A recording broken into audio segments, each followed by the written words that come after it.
तो hi friends, welcome है आप सभी का। नमस्ते, जोहार।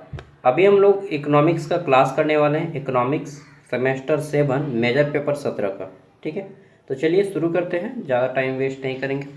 अगर आपको सभी पेपर का नोट्स एक साथ चाहिए तो आप ज्ञान सागर ऐप इंस्टॉल कर लीजिएगा। ठीक है, देखिए इसमें आपका मेजर पेपर 17 सेमेस्टर 7 में क्या पढ़ना है, ये बेसिक इकोनॉमिक्स पढ़ना है। ठीक, बेसिक इकोनॉमिक्स मतलब आधारभूत अर्थशास्त्र हिंदी में बोलेंगे। इसमें टोटल 4 यूनिट है। पहला यूनिट है प्रोबेबिलिटी एंड डिस्ट्रीब्यूशन, प्रायिकता और डिस्ट्रीब्यूशन मतलब होता है वितरण। ओके, नेक्स्ट यूनिट 2 है जिसमें आपको पढ़ना है क्या, तो introduction and methodology of economics. ठीक है, परिचय और अर्थशास्त्र के मेथोडोलॉजीज के बारे में। यूनिट 3 है आपका टू वेरिएबल, ठीक, रेग्रेशन मॉडल, तो 2 वेरिएबल रेग्रेशन मॉडल के बारे में पढ़ना है। फिर यूनिट है problem of regression analysis. Okay, तो ये 4 यूनिट है जो आपके आपके छोटे छोटे हैं। नेक्स्ट, अब यहाँ पे देख लेते हैं 1 मार्क्स वाले क्वेश्चन है सबसे पहले। ठीक, प्रत्येक यूनिट से आपको क्वेश्चन आंसर करके दिए गए हैं 10-10।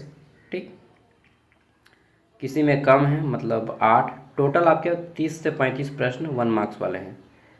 ठीक है, 30 क्वेश्चन हो गए 1 मार्क्स वाले। फिर आता है यहाँ पे 15 मार्क्स वाला प्रश्न उत्तर।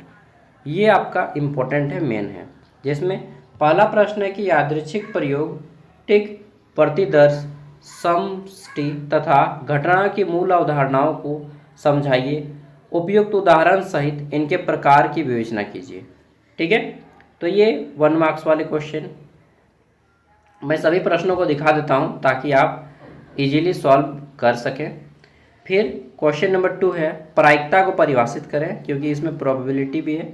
ठीक है, डिफाइन प्रोबेबिलिटी तथा प्रायिकता की शास्त्रीय सांख्यिकी एवं स्वयं प्रसिद्ध, ठीक है, स्वयं सिद्ध होगा, सॉरी, अवधारणा को समझाइए। तो मालूम है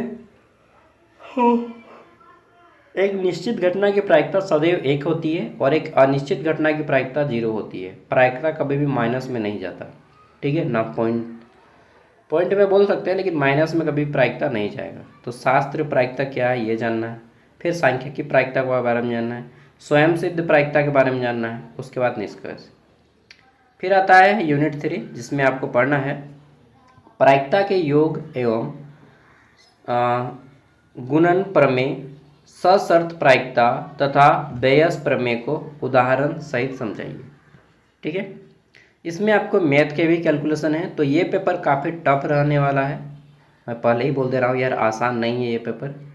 ठीक है, तो जिसे आप सॉल्व कर पाएँ, जिस पेपर को आप उसी मतलब जिस क्वेश्चन को आप सॉल्व कर पाएँ वही सॉल्व करें। ठीक है, जिसको नहीं कर पाएंगे उसको ना करें, और जिसमें ज़्यादा लिख पाएंगे उसको कोशिश कीजिएगा।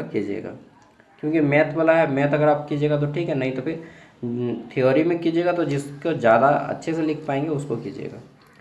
प्रश्न है सामान्य द्विपद एवं क्या है पोइसन वितरण को समझाइए और इसकी विशेषता और अनुप्रयोग बताइए। तो पहले के बारे में बताना है, फिर इसकी प्रमुख शर्तें क्या हैं ये बताना है, पोइसन वितरण क्या है ये बताइए, और लास्ट में निष्कर्ष।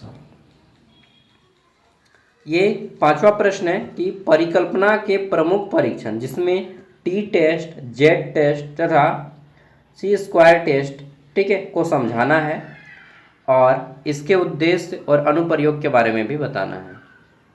ठीक है, तो सब के बारे में बताइएगा। और देखिए जहाँ पे संभव हो इंग्लिश का भी प्रयोग कीजिएगा, हिंदी मीडियम वाले स्टूडेंट। फिर आता है यूनिट 2 से प्रश्न। ठीक, तो देखिए एक एक करके मैं सभी प्रश्नों को दिखाऊंगा। आपके पास उतना टाइम नहीं है कि आप एक एक करके सभी प्रश्नों को देखें, और मेरे पास भी उतना टाइम नहीं है अभी, क्योंकि आप लोग का एग्ज़ाम मुझे मालूम है नेक्स्ट जल्दी होने वाला है ना, और मैं इतना जल्दी वीडियो भी नहीं अपलोड कर पाया। तो मेरे पास एक चीज़ है कि मैं अभी सबको पीडीएफ फ्री में दे दे रहा हूँ, बट ठीक है, बट नेक्स्ट डे से पीडीएफ फ्री में नहीं मिलेगा, सबको ऐप इंस्टॉल करना पड़ेगा। ठीक है, वहाँ पे सारा पीडीएफ अगर आप ऐप इंस्टॉल कीजिएगा तो सब वहाँ पे ऑलरेडी अपलोड है, आप पढ़ के खोल के डाउनलोड करके देख सकते हैं। ओके, चलिए, तो ये सभी क्वेश्चन आंसर ये मात्र ओनली 37 पेज का पीडीएफ है। कितना? 37, हाँ 37 पेज का पीडीएफ है। अगर आप इसको अच्छे से पढ़ेंगे ना तो मुझे लगता है 3 घंटे में आपका पूरा का पूरा पीडीएफ पढ़ लीजिएगा। ओनली 3 आवर्स में पूरा का पूरा पीडीएफ पढ़ लीजिएगा, पढ़ लीजिए, ठीक है। तो बाय दोस्तों, नमस्ते, जोहार, मिलते हैं।